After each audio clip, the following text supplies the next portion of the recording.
നമസ്കാരം. ചില ആളുകളുണ്ട്, പ്രത്യേകിച്ചും കുട്ടികളാണ്, എന്നാൽ മുതിർന്ന ഒരു വിഭാഗം ആളുകളും ഇതിൽ പെടും. എന്താന്ന് വെച്ചാൽ ഇവർക്ക് പോലീസിനെ ഭയങ്കര പേടിയാണ്. പോലീസുകാരെ കണ്ടാ പേടി, പോലീസ് വണ്ടി കണ്ടാ പേടി, എന്തെങ്കിലും ഒരു ആവശ്യത്തിന് പോലീസ് സ്റ്റേഷനിൽ പോകേണ്ടി വന്നാൽ ഭയങ്കര പേടി. പാസ്പോർട്ട് വെരിഫിക്കേഷന് വേണ്ടി ചെല്ലാൻ പോലീസ് സ്റ്റേഷനിൽ നിന്ന് വിളിച്ചു പറഞ്ഞപ്പോൾ പേടി കാരണം പോകാൻ മടിക്കുന്ന ആളുകൾ വരെ ഉണ്ട്. ഇതേപോലെ മറ്റൊരു വിഭാഗം ആൾക്കാരുണ്ട്. അവർക്ക് പേടി പോലീസിനെ അല്ല, മറിച്ച് ഇൻകം ടാക്സ് ഡിപ്പാർട്ട്മെന്റിനെയാണ്. എന്റെ സാമ്പത്തിക അവസ്ഥ ഇങ്ങനെയൊക്കെയാണ്, അതുകൊണ്ട് ഇൻകം ടാക്സുകാരെ എന്നെ പിടിക്കാൻ സാധ്യതയുണ്ടോ, എനിക്ക് നോട്ടീസ് വരുമോ, പെനാൽറ്റി അടക്കേണ്ടതായിട്ട് വരാൻ സാധ്യതയുണ്ടോ, ജയിലിൽ കിടക്കേണ്ടതായിട്ട് വരുമോ എന്നിങ്ങനെയുള്ള നിരവധി സംശയങ്ങളുമായി ഒരുപാട് ആളുകൾ ഞങ്ങളെ കോണ്ടാക്ട് ചെയ്യാറുണ്ട്. ഇവിടെ മനസ്സിലാക്കേണ്ട യാഥാർത്ഥ്യം ഇതാണ്: സാമ്പത്തിക കാര്യങ്ങളിൽ നിയമവിരുദ്ധമായി, വ്യക്തമായിട്ട് പറഞ്ഞാൽ ആദായ നികുതി നിയമത്തിന് എതിരായിട്ട് നിങ്ങളൊന്നും ചെയ്യുന്നില്ല എങ്കിൽ നിങ്ങൾ ഒന്നിനെയും പേടിക്കേണ്ട ആവശ്യമില്ല, നിങ്ങളെ ആരും ഒന്നും ചെയ്യില്ല. എന്നാൽ ഒരുപാട് ആളുകൾ മനഃപൂർവ്വമല്ലാതെ ആദായ നികുതി നിയമത്തിന് എതിരായിട്ടുള്ള പല കാര്യങ്ങളും ചെയ്യുന്നുണ്ട്. എന്ന് പറഞ്ഞു കഴിഞ്ഞാൽ വ്യക്തമായ അറിവില്ലാത്തതിനാലാണ് ഇവരിങ്ങനെയൊക്കെ ചെയ്യുന്നത് നിയമവിരുദ്ധമായിട്ടുള്ള ഒരു കാര്യമാണെന്ന് ഇവർക്ക് അറിയില്ല. ഒരു പക്ഷേ താങ്കളും അറിഞ്ഞോ അറിയാതെയോ ഇത്തരത്തിലുള്ള തെറ്റുകൾ ചെയ്യുന്നുണ്ടാവാം. ഇങ്ങനെയൊക്കെ ചെയ്തു കഴിഞ്ഞാൽ ചിലപ്പോൾ ഇൻകം ടാക്സ് ഡിപ്പാർട്ട്മെന്റിന്റെ നോട്ടീസ്, എൻക്വയറി, എക്സ്പ്ലനേഷൻ, പെനാൽറ്റി ഇതൊക്കെ വരാൻ വേണ്ടി സാധ്യതയുണ്ട്. ഇനി ഞാൻ പറയാൻ പോകുന്ന കാര്യങ്ങളിൽ ഒരെണ്ണമെങ്കിലും നിങ്ങൾ അറിഞ്ഞോ അറിയാതെയോ ചെയ്തിട്ടുണ്ട് എങ്കിൽ തീർച്ചയായിട്ടും സൂക്ഷിക്കുക, ശ്രദ്ധിക്കുക, തിരുത്താൻ ശ്രമിക്കുക. ഒന്നാമത്തെ സംഗതി ഇതാണ്: നോട്ട് ഫയലിംഗ് ITR. ഇവിടെ ഉദ്ദേശിക്കുന്നത് ആദായ നികുതി നിയമപ്രകാരം ഇൻകം ടാക്സ് റിട്ടേൺ ഫയൽ ചെയ്യാൻ ബാധ്യതയുള്ള ഒരു വ്യക്തി അത് ചെയ്യാതിരിക്കുക എന്നതാണ്. അടിസ്ഥാനപരമായിട്ട് ഒരു വർഷം 3 ലക്ഷം രൂപയ്ക്ക് മുകളിൽ വരുമാനമുണ്ട് എങ്കിൽ ആ വ്യക്തി ITR നിർബന്ധമായിട്ടും ഫയൽ ചെയ്യേണ്ടതാണ്. എന്നാൽ ഇതിനപ്പുറത്തേക്ക് ITR ഫയൽ ചെയ്യേണ്ട ചില സാഹചര്യങ്ങളൊക്കെ ഉണ്ട്. അതേപറ്റി വിശദമായിട്ടുള്ള ഒരു വീഡിയോ നമ്മൾ മുൻപ് ചെയ്തിട്ടുണ്ട്. ആ വീഡിയോയുടെ ലിങ്ക് ഡിസ്ക്രിപ്ഷൻ ബോക്സിൽ കൊടുത്തിട്ടുണ്ട്, ദയവായിട്ട് കാണുക. ഇപ്പൊ വേണ്ട, ഈ വീഡിയോ കണ്ടതിന് ശേഷം മതി. ആ വീഡിയോ കണ്ടിട്ട് താങ്കൾ ITR ഫയൽ ചെയ്യാൻ ബാധ്യതയുള്ള ഒരു വ്യക്തിയാണോ അല്ലയോ എന്ന കാര്യം മനസ്സിലാക്കി വെക്കുക. ഇവിടെ ഉദ്ദേശിക്കുന്ന ഇതാണ്: ഒരു വ്യക്തി ITR കൃത്യമായിട്ടൊക്കെ ഫയൽ ചെയ്തു, എന്നാൽ ഇത് ഫയൽ ചെയ്തപ്പോൾ അദ്ദേഹത്തിന്റെ വരുമാനം അല്ലെങ്കിൽ വരുമാന മാർഗങ്ങൾ പൂർണ്ണമായും വെളിപ്പെടുത്തിയില്ല, കുറെയൊക്കെ മറച്ചു വെച്ചു. ഉദാഹരണമായിട്ട് പറയുകയാണെങ്കിൽ, വിക്രമൻ ഒരു ബിസിനസ്സുകാരനാണ്. ആ ഒരു വർഷത്തിൽ വിക്രമന് 15 ലക്ഷം രൂപയുടെ വരുമാനം ഉണ്ടായിരുന്നു ബിസിനസ്സിൽ നിന്ന്. എന്നാൽ വിക്രമൻ 10 ലക്ഷം രൂപ മാത്രമേ കാണിച്ചുള്ളൂ, 5 ലക്ഷം രൂപ വരുമാനം മറച്ചു വെച്ചു. ഇനി മറ്റൊരു കേസ് പറയുകയാണെങ്കിൽ, മൊയ്തീൻ, അദ്ദേഹം ഒരു പ്രൈവറ്റ് കമ്പനിയിലെ ജോലിക്കാരനാണ്. സാലറി വരുമാനം അദ്ദേഹത്തിനുണ്ട്. അതോടൊപ്പം തന്നെ സൈഡായിട്ട് അയാൾക്ക് ഒരു ചെറിയ ബിസിനസ്സും ഉണ്ട്.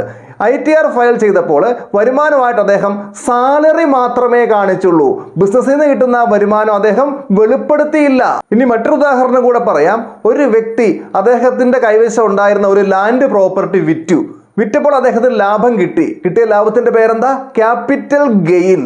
ഈ ക്യാപിറ്റൽ ഗെയിൻ അദ്ദേഹം ITR ഫയൽ ചെയ്തപ്പോൾ പൂർണ്ണമായിട്ടും വെളിപ്പെടുത്തിയില്ല, അല്ലെങ്കിൽ ഒട്ടും വെളിപ്പെടുത്തിയില്ല. ഒരു വ്യക്തി ITR ഒക്കെ കൃത്യമായിട്ട് ഫയൽ ചെയ്തു, പക്ഷെ ITR ഫയൽ ചെയ്തപ്പോൾ കൊടുത്ത വിവരങ്ങളിൽ പലതും ഫേക്ക് ആണ്, അല്ലെങ്കിൽ തെറ്റായ വിവരങ്ങളാണ് കൊടുത്തത്. ഇനി നാലാമത്തെ സംഗതി ഇതാണ്: അൺഎക്സ്പ്ലെയിൻഡ് ലാർജ് ട്രാൻസാക്ഷൻസ്. ചില ആളുകൾക്ക് വളരെ വലിയ പണമിടപാടുകളൊക്കെ ഉണ്ടായിരിക്കും, പക്ഷെ അത് എന്താണ് എന്ന് വ്യക്തമായിട്ട് എക്സ്പ്ലെയിൻ ചെയ്തിട്ടുണ്ടാവില്ല. ഉദാഹരണമായിട്ട് പറഞ്ഞു കഴിഞ്ഞാൽ, വിക്രമന്റെ ബാങ്ക് അക്കൗണ്ടിലേക്ക് ഒരു 45 ലക്ഷം രൂപ വന്നിട്ടുണ്ട്. അദ്ദേഹത്തിന്റെ ഒരു സുഹൃത്തിന്റെ അക്കൗണ്ടിൽ നിന്നാണ് ഈ പണം വന്നത്. ഈ പണം വന്ന വകുപ്പ് എന്താണ്? ഗിഫ്റ്റ് കിട്ടിയതാണോ, ഇനി ഫ്രണ്ടിന്റെ നിന്ന് കടം മേടിച്ചതാണോ എന്ന കാര്യമൊന്നും കൃത്യമായിട്ട് എക്സ്പ്ലെയിൻ ചെയ്തിട്ടില്ല. ഇനി മറ്റൊരു കേസ്: ഒരു വ്യക്തി അദ്ദേഹത്തിന്റെ ബാങ്ക് അക്കൗണ്ടിലേക്ക് ഒരു വലിയ തുക, ഒരു 18 ലക്ഷം രൂപ ക്യാഷ് ആയിട്ട് നിക്ഷേപിച്ചിട്ടുണ്ട്. ഈ ക്യാഷ് എവിടുന്ന് വന്നു, എങ്ങനെ ഉണ്ടായതാണ് എന്നതിനെ പറ്റി ഒരു എക്സ്പ്ലനേഷൻ ഇല്ല. ഇത്തരം സാഹചര്യങ്ങളിൽ ഇൻകം ടാക്സ് ഡിപ്പാർട്ട്മെന്റ് നമുക്കൊരു നോട്ടീസ് അയക്കാനും എക്സ്പ്ലനേഷൻ ചോദിക്കാനും ഉള്ള സാധ്യതയുണ്ട്. ഇനി അഞ്ചാമത്തെ സംഗതി: മിസ്മാച്ച് ഓഫ് ഡാറ്റ. അതായത് നിങ്ങൾ ITR ഫയൽ ചെയ്തു, ITR ഫയൽ ചെയ്തപ്പോൾ നിങ്ങൾ കൊടുത്ത വിവരങ്ങൾ നിങ്ങളുടെ ബാങ്ക് സ്റ്റേറ്റ്മെന്റുമായിട്ട് അല്ലെങ്കിൽ മറ്റ് ഫിനാൻഷ്യൽ റിപ്പോർട്ടുകളുമായിട്ട് അങ്ങോട്ട് മാച്ച് ആകുന്നില്ല. ഇപ്പോൾ ഇതിന് ഉദാഹരണം പറയുകയാണെങ്കിൽ നിങ്ങൾ ITR ഫയൽ ചെയ്തപ്പോൾ കൊടുത്ത ഒരു ഡാറ്റ ഇതാണ്. കഴിഞ്ഞ വർഷം ബാങ്ക് ഇൻട്രസ്റ്റ് ആയിട്ട് നിങ്ങൾക്ക് 60,000 രൂപ കിട്ടിയിട്ടുണ്ട്. എന്നാൽ ബാങ്ക് സ്റ്റേറ്റ്മെന്റിൽ പറയുന്നത് നിങ്ങൾക്ക് ഇൻട്രസ്റ്റ് ആയിട്ട് 1.5 ലക്ഷം രൂപ കിട്ടിയിട്ടുണ്ട് എന്നുള്ളതാണ്. മാച്ച് ആവുന്നില്ല ഇവിടെ. ITR ഫയൽ ചെയ്യുമ്പോൾ ഇത്തരത്തിലുള്ള മിസ്മാച്ചുകൾ വന്നിട്ടുണ്ട് എങ്കിൽ, അതോ അറിഞ്ഞോ അറിയാതെ വന്നിട്ടുണ്ട് എങ്കിൽ ശ്രദ്ധിക്കേണ്ടതാണ്. ഇനി ആറാമത്തെ സംഗതിയാണ് ഇഗ്നോറിംഗ് നോട്ടീസ്.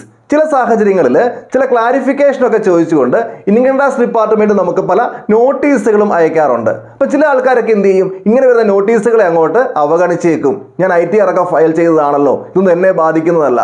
ചിലപ്പം കുറച്ച് വർഷം മുമ്പത്തെ കാര്യം ചോദിച്ചുകൊണ്ടായിരിക്കും നോട്ടീസ് വരിക. ഇത് പലരും ചെയ്യുന്ന ഒരു തെറ്റാണ്. ഒരിക്കലും നോട്ടീസുകൾ അവഗണിക്കാൻ വേണ്ടി പാടില്ല.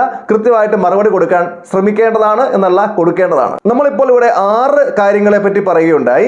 ഇത്തരത്തിലുള്ള മിസ്റ്റേക്കുകൾ വരുത്താതിരിക്കാൻ ശ്രദ്ധിക്കുക. ഇൻകം ടാക്സ് ഡിപ്പാർട്ട്മെന്റിനെ നമ്മൾ അങ്ങനെ പേടിക്കേണ്ട കാര്യമൊന്നുമില്ല. നമ്മൾ ചെയ്യേണ്ടത് ഇത്രയേ ഉള്ളൂ, സത്യസന്ധമായിട്ട് തന്നെ ITR ഫയൽ ചെയ്യുക. അത് നേരത്തെ തന്നെ ചെയ്യുക എന്ന് പറഞ്ഞു കഴിഞ്ഞാൽ ഓൺ ടൈമിൽ തന്നെ അത് ചെയ്യുക. നമ്മുടെ കയ്യിൽ കള്ളപ്പണം ഇല്ല എന്ന് ഉറപ്പുവരുത്തുക എന്നുള്ളതാണ്. കള്ളപ്പണം എന്ന് പറഞ്ഞു കഴിഞ്ഞാൽ ചില ആൾക്കാർ വിചാരിക്കും മയക്കുമരുന്ന് കച്ചവടം നടത്തി അല്ലെങ്കിൽ കള്ളക്കടത്ത് നടത്തി ഉണ്ടാക്കുന്ന പൈസയാണെന്ന്. അത് മാത്രമല്ല, വ്യക്തമായ സോഴ്സ് കാണിക്കാൻ പറ്റാത്ത എല്ലാ തുകകളും കള്ളപ്പണം തന്നെയാണ്. ഇപ്പൊ സപ്പോസ് ഞാനിപ്പോൾ എൻ്റെ ഒരു ഭൂമി വിറ്റു, 1 കോടി രൂപ കിട്ടി. ഇനി ഈ ഭൂമി വിറ്റപ്പോൾ രജിസ്ട്രേഷൻ സമയത്ത് കാണിച്ചത് 50 ലക്ഷം രൂപയാണ്. അപ്പോൾ എൻ്റെ കയ്യിലുള്ള 1 കോടിയിൽ 50 ലക്ഷം മാത്രമേ ഉള്ളൂ വൈറ്റ് മണി. ബാക്കിയുള്ള 50 ലക്ഷം എന്താണ്? കള്ളപ്പണമാണ്. അതിന് സോഴ്സ് ഇല്ല.